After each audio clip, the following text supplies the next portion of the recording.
Hello and welcome to Coffee with Carey. It's dating advice today if you weren't sure, and although this could go under my playlist, just stuff about being over 50. You know, when I screen clients every day and the people I match with my clients before introducing them, I have a list of things I go through, and I have this little spiel, and it goes like this. And now I'd like to talk about two things that I never suggest you talk about on a first date. Although sometimes I recommend, if you are not working with a matchmaker, that you would talk about these things even prior to a first date.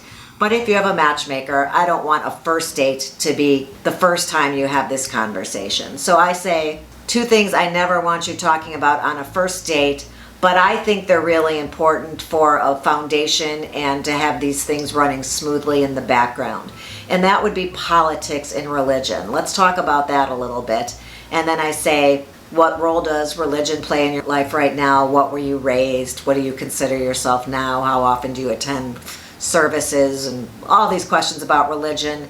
And then we talk about politics. And sometimes I point out that if this were 5 years ago and I was screening you, I probably wouldn't even have to ask you about politics, because who cares if you're for smaller government, less involved, or you want more government. Those two people could easily come to terms with each other's point of view, and it's not going to be a huge blow up where somebody's going to walk out of a restaurant when that conversation comes to light. It's happened.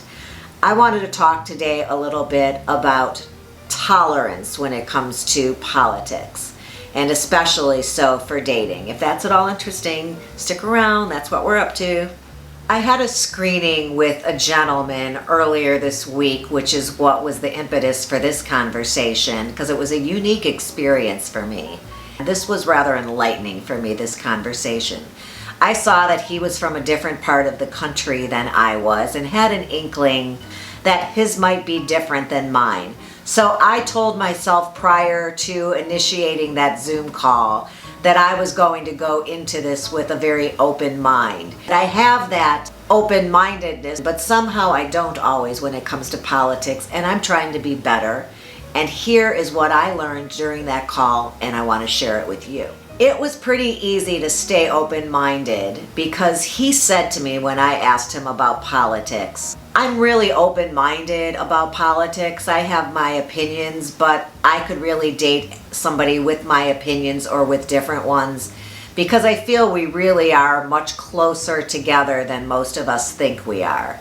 I think that we all want what we think is best for the people we care about. And I thought that was interesting, and it did immediately put us on the same page because, of course, I want what I think is best for the people I care about. It made it really easy for me to continue on down this road with him in this conversation and not be on the defensive or the offensive, and to be open to listening to what he had to say. And after talking to him for a while, I realized that he was smart, he was thoughtful, he was caring, he was open-minded, and most of all, he was a great example.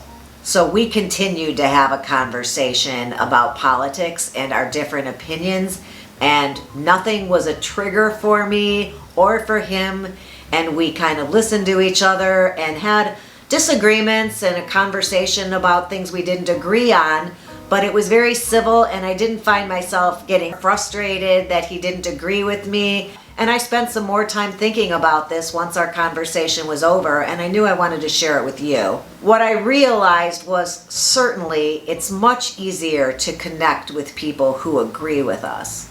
We're automatically on the same page, but I was thinking that I don't have to agree with him, and I realized that the word tolerance comes from the word tolerate.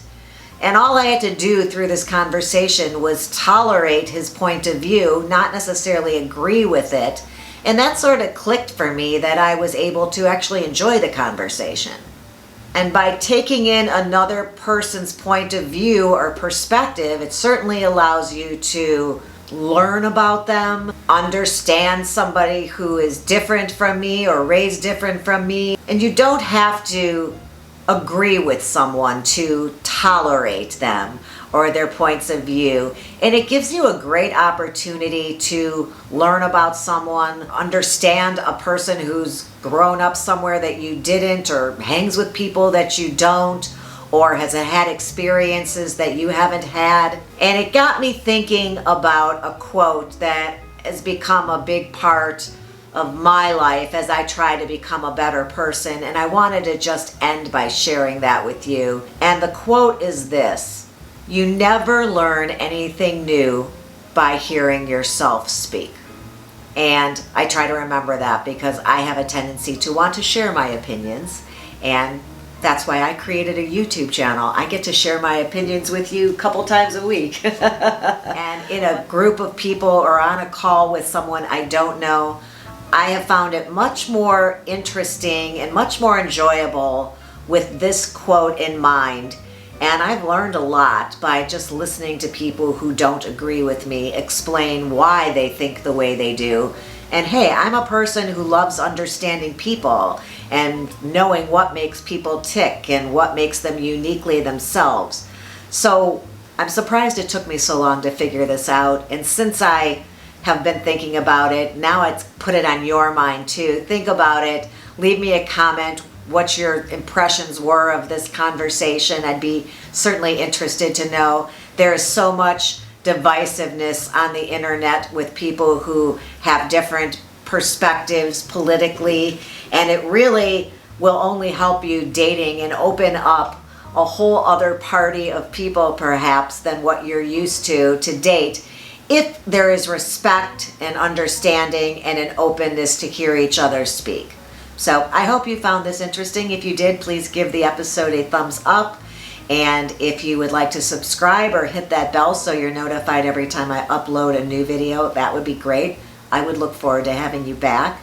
And until you're back again and we can chat it up the next time, thank you and have a good one.